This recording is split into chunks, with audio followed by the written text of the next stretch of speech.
OMG நேற்று big pass பார்த்தீங்கன்னா really வேறு லெவலில் இருந்துச்சு. ஆக்சுவலி விஜய் சேதுபதி சொல்லும் போது தான் வந்து எனக்கு ஒரு பாயிண்ட்டாக வந்து தோணுது, ஆமாம் இல்லை அப்படின்ட்டு. அந்த தலைவர் போட்டிக்கான டாஸ்க் வரும்போது இந்த குறும்படம் போட்டாங்க பார்த்தீங்களா, அப்போ வந்து பார்த்தோன்னா பார்வதியோட காலை வந்து இவர் மிதிக்கிறாரு, ஓகேங்களா. அப்போ அவங்க கண்ணு வந்து இதுவாகி வீங்கிட்டு தான் வந்திருக்காங்க. அப்போ தான் வந்து எனக்கு விஜய் சேதுபதி சொல்லும் போது தான் புரியுது, அங்கே சுற்றி இருக்கவங்க வந்து ஜட்ஜஸ்ஸு மௌன அஞ்சலி செலுத்தின மாதிரி கம்முன்னு இருக்காங்க. ஒருத்தர் கூட ஏன்டா இப்படி பண்ணுற இந்த பொண்ணை அப்படின்னு ஒருத்தர் கூட கேட்கல. அதே மாதிரி விக்ரம் அந்த பார்வதி வந்து பார்த்திங்கன்னா காலை லைட்டாக வெளில வச்சதுக்கு அவங்க எப்படி கத்துனாரு, அது வந்து பார்த்திங்கன்னா ரொம்ப அது திருப்பி பார்க்கும்போது ரொம்ப ரூடாக இருந்துச்சு பார்க்கறதுக்கு. இதில் என்னென்னா ஜட்ஜஸ் 2 பேரும் ரொம்ப மோசம். அதுவும் இல்லாமல் ரூல் புக்கில் என்ன எழுதியிருக்கு அப்படின்னா, அந்த பாட்டிலை எடுக்கும் போது தான் வந்து கால் வந்து உள்ளே போகக்கூடாதுன்னு எழுதியிருக்கு.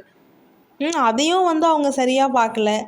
அதே மாதிரி விஜய சார் வந்து சபரியை கேட்டார்ல, இந்த மாதிரி கனிக்கு இந்த மாதிரி தள்ளி விடுறாங்க, கீழே தள்ளி விடுறாங்க, கால் மிதிக்கிறாங்க அப்படின்னு நீங்கள் பார்த்துட்டு சும்மா இருப்பீங்களா? கனியே வந்து கேட்டாங்க, கனி இந்த மாதிரி சபரிக்கு இந்த மாதிரி நடந்துச்சுன்னா நீங்கள் கம்னு இருப்பீங்களா? அப்படியே அவங்க எல்லாரும் போய் அமைதியாக இருந்தாங்க பாருங்கள். முதல்ல இந்த கனியை முதல்ல எலிமினேட் பண்ணி அனுப்புங்கடா அப்படின்னு நேற்று பார்த்ததுக்கப்புறம்.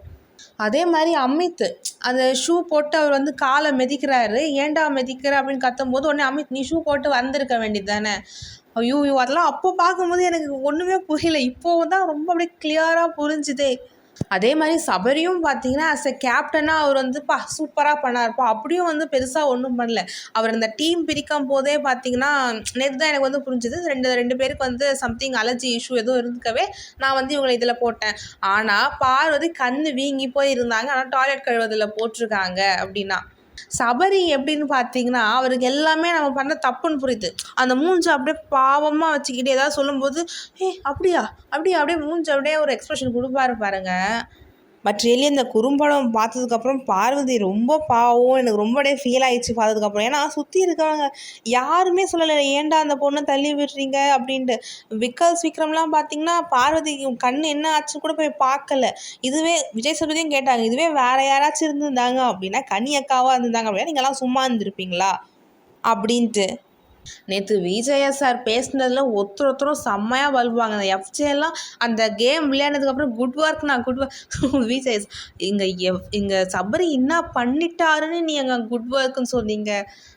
ரியலி அது பிக் பாஸ் வேற. அதே மாதிரி சாண்ட்ரா அங்கே வந்து அவங்களே பயந்துனே நின்றுருந்தாங்களாம். ஸோ அதனால் பார்வதிக்கு என்ன ஆயிடும்னு இங்கே வந்து இப்படி சொல்கிறாங்க. இது வந்து எனக்கு நம்பவே முடியல என்னால்.